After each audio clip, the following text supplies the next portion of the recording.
Fala galera, JV Machado aqui com mais uma recomendação de Webtoon e eu estou bastante contente com esse achado. No mar de Webtoons de reencarnação, caçadores e cultivo, encontrar algo inovador sempre me deixa contente, por isso a recomendação de hoje é especial. Vamos falar de Covenant, uma Webtoon que já entrou no meu top 10 Webtoons favoritas e só tem aí caminhado cada vez mais pro topo. Pode ter certeza que a recomendação de hoje vai ser braba, então por isso já chega junto aí no like de fortalecimento e claro, se você for novo ou nova por aqui, considere também se inscrever para contribuir com o nosso crescimento. Além disso, dá uma conferida nos nossos links parceiros aqui embaixo. Inclusive, para os amantes de Solo Leveling, vai ficar o link aí para o terceiro volume de Solo Leveling que já será lançado no mês que vem e que já está em pré-venda na Amazon. Lembrando que você pode garantir o seu volume logo, porque a pré-venda na Amazon só é cobrada quando o produto é enviado para você. Então, no caso, você pode aí já comprar hoje, né? E só pagar no fim do mês que vem. Na verdade, bater no cartão só no fim do mês que vem e pagar ainda lá no outro mês, enfim, quando te enviarem o produto, né? E claro, dê uma olhada aí embaixo nos nossos links de cursos parceiros. Tem aí um método fanart para quem quiser aprender a desenhar e o Kenji Sensei Academy para quem quer aprender japonês com animes e mangás. E agora bora para mais uma recomendação. Covenant é uma webtoon bastante original e diferente da maioria das outras obras que a gente trata aqui no canal. Parte do motivo é provavelmente por esta ser uma webtoon criada por uma autora norte-americana, apesar de também ser postada na plataforma Naver/Line, né? Webtoons. Naver é a parte aí coreana da empresa, para quem não sabe, Line é a parte norte-americana, mas são em resumo a mesma plataforma com os mesmos conteúdos. Bom, vamos falar sobre o enredo então. Covenant trata sobre exorcistas que trabalham aniquilando demônios e salvando pessoas que foram possuídas. Esses exorcistas são na verdade sacerdotes de uma igreja chamada de a Igreja da Providência, que parece que foi aí um ramo dissidente do ramo principal da Igreja Católica há muito tempo atrás. Apesar de não falar explicitamente que é da Igreja Católica, meio que uma igreja ficcional, mas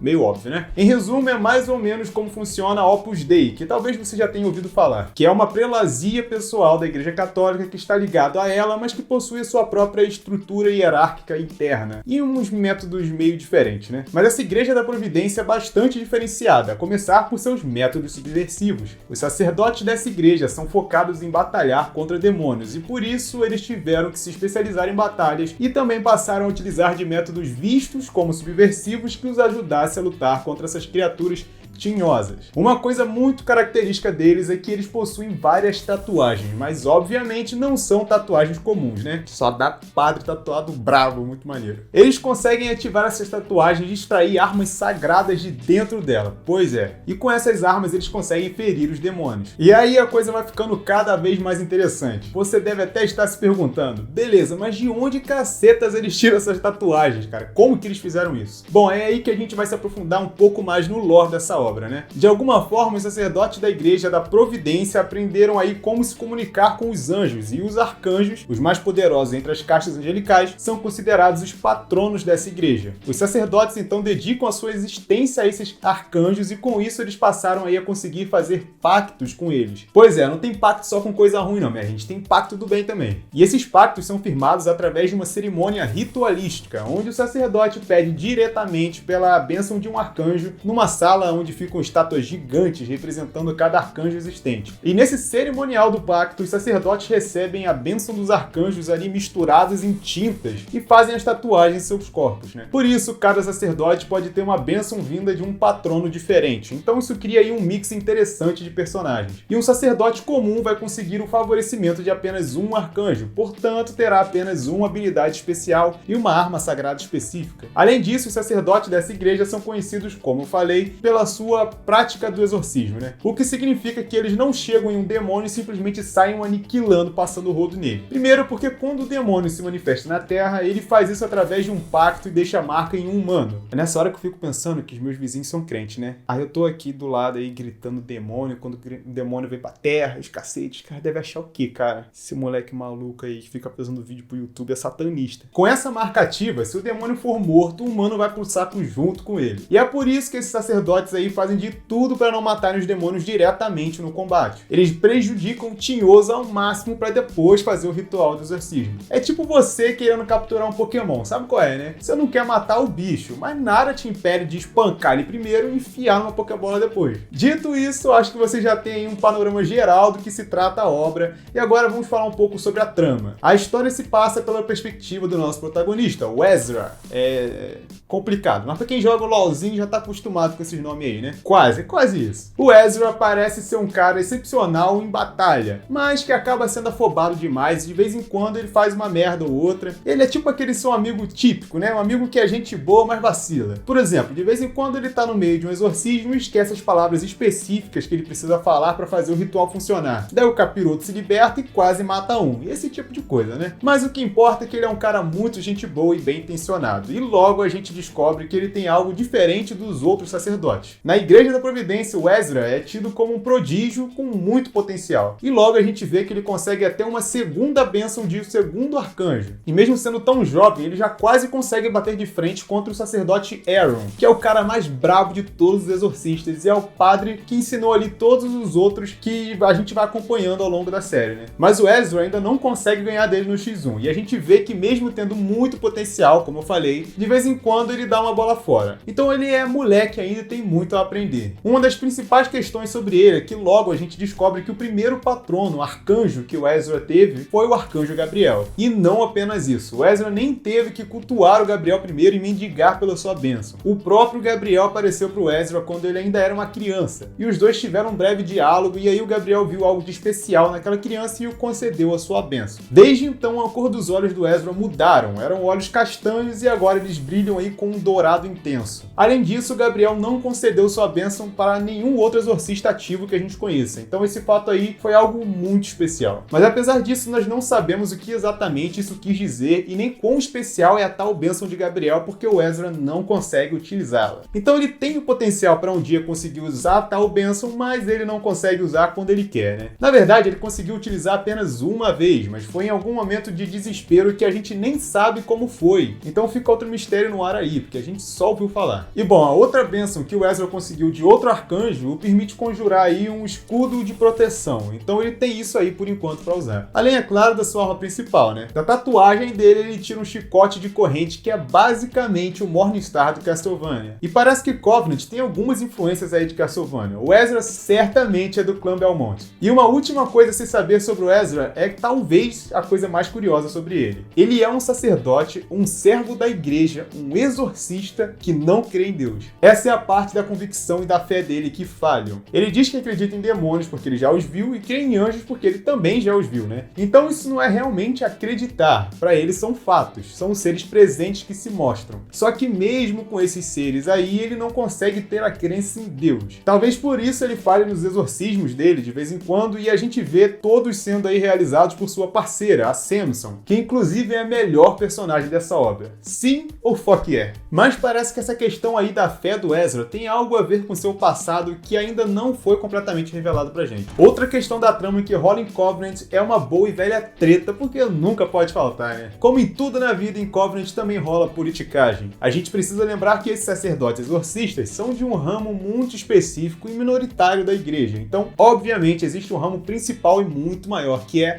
a grande igreja. E a grande igreja é desconfiada da Igreja da Providência. Chamam seus sacerdotes de bruxos e suas artes de demoníacas. Suspeitam que eles compactuam com demônios e tudo mais. E aí, logo no começo da obra, a gente vê que vai rolar uma fiscalização da grande igreja sobre a Igreja da Providência. E um bispo aí metido a besta sai entrando na Igreja da Providência, se achando maioral e cobrando explicações e querendo ver todos os processos de perto. E em teoria, as duas igrejas têm os mesmos objetivos, mas os métodos são completamente diferentes. E daí que vem todo o conflito que faz os dois ramos serem quase rivais, né? E a coisa piora quando a galera da grande igreja descobre que o que eles definem como energia demoníaca está sendo ali manipulada dentro da Igreja da Providência. Os sacerdotes exorcistas explicam ali o conceito, né, por trás dessa parada. Basicamente, a gente tem a introdução da mana aqui na obra. Eles explicam que toda alma humana é constituída de uma quantia finita de mana. Já a alma dos anjos possui uma fonte infinita de mana provinda provavelmente de Deus. E quando os anjos se tornam anjos caídos ou demônios, essa ligação com Deus é cortada e a mana deles se torna finita infinita e fica decaindo, né? Daí os demônios precisam sugar a mana da alma dos humanos para se manterem vivos. Mas no final das contas é tudo mana, não importa de qual alma esteja vindo. Então os exorcistas também tomam essa mana aí dos demônios e a utilizam de forma mais construtiva, né, para os seus métodos. Daí que eles conseguem realizar os tais rituais e fazer as tais tatuagens e afins, né? Mas já sabe como isso aí vai soar para a grande igreja frescalhada, né? Vai dar um merdeiro danado e o capeteiro tá armado. E quando eles verem que os exorcistas fazem de tudo para não matar os demônios, então, meus amigos, aí já era. Aí que vão chamar de servos do capeta mesmo. Para piorar, uma galera da grande igreja decide acompanhar uma missão de um grupo ali de exorcistas mais de perto. Só que aí uma mulher da grande igreja mata um demônio durante a missão. E os exorcistas, eles tinham deixado bastante claro que não era para matar demônio nenhum. Aí com a morte do demônio, uma mulher acaba morrendo também. Daí os exorcistas ficam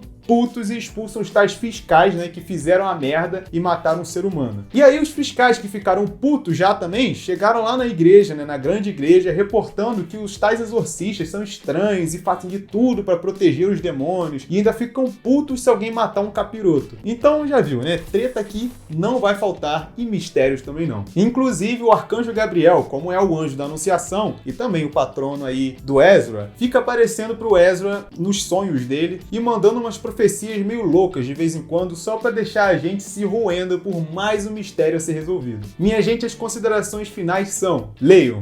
Pura e simplesmente isso. Eu não vou nem falar, dá uma chance, talvez, se você gostar de um webtoon assim e tal, pode ser que você goste. Nada disso. Só vai lá e lê, porque vale muito a pena. Além disso, para quem lê aí pela fonte original, ou seja, pelo site da Naver ou Line Webtoons, que infelizmente até o momento só vai ter em inglês, mas lembrando que tem ferramentas de tradução que a própria comunidade pode utilizar. Então, se você aí manja bem de inglês e tá com tempo para dispor, você pode ir lá e traduzir pra galera dentro da própria Naver ou Line, né? Mas enfim, quem for ler pela fonte original vai ter acesso a alguns recursos bem inovadores que essa obra utiliza. Essa foi a primeira webtoon que eu vi utilizando o recurso de uma imagem GIF para ter uma cena animada. Eu até mencionei isso na última live, né? Tem uma cena onde o Ezra ativa sua tatuagem e a gente vê a tatuagem brilhando e se espalhando. Pode ser algo bem simples, mas é muito bacana de se ver. Além disso, no capítulo 8, nós temos o recurso de música de fundo enquanto a gente lê. Para quem for ler por outro lugar, o autor até deixa o link pro Spotify, então dá para procurar por fora.